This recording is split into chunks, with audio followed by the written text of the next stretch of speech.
Ponzi સ્કીમને લઈને પ્રાપ્ત થઈ રહ્યા છે। ગ્રો મોડ સંસ્થાના ડાયરેક્ટર અને સીએ ઋષિત મહેતાને લઈ જવાય સીઆઈડી ક્રાઇમ। પૂછપરછ માટે ઋષિત મહેતાને સીઆઈડી ક્રાઇમ લઈ જવામાં આવ્યા છે। ગઈકાલ સાંજ બાદ ઋષિત મહેતાને પૂછપરછ માટે સીઆઈડી ક્રાઇમમાં લઈ જવામાં આવ્યો છે।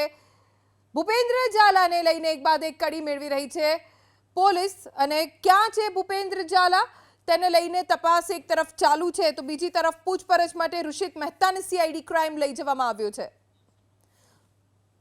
અમારા સંવાદદાતા દર્શન પાસેથી વધુ જાણકારી પ્રાપ્ત કરીશું। દર્શન, કોઈ કડી ભૂપેન્દ્ર ઝાલાને લઈને પ્રાપ્ત થઈ છે ઋષિત મહેતાની પૂછપરછમાં? ધ્વનિ, સાબરકાંઠામાંથી જે આ ઊભું થયેલું જે બીઝેડ ગ્રુપનું જે કૌભાંડ છે તે કૌભાંડને લઈને સીઆઈડી ક્રાઇમ દ્વારા અલગ અલગ નિવેદનો અલગ અલગ લોકો પાસેથી લેવામાં આવી રહ્યા છે।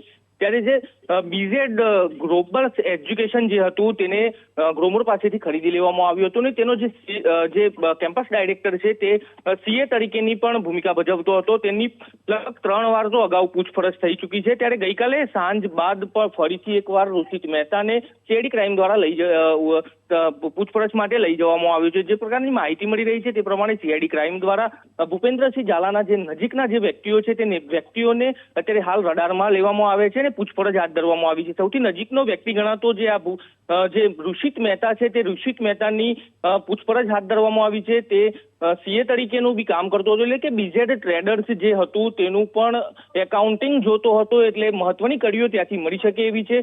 બીજી વાત એક એવી છે કે જે ભૂપેન્દ્રસિંહ ઝાલા છે તે 1 મહિનો થવા આવ્યો તે છતાં હજુ પોલીસ પકડથી દૂર છે। સીઆઈડી ક્રાઇમ એ દિશામાં પણ તપાસ કરી રહી છે। ગઈકાલે જ તેના નજીકના વ્યક્તિઓની પણ અટક કરવામાં આવી હતી અને આજે ફરી જે આ ઋષિત મહેતાની પૂછપરછ હાથ ધરી છે તેમાં નવો વળાંક પણ આવી શકે છે। ધ્વનિ, આભાર દર્શન જાણકારી આપવા માટે।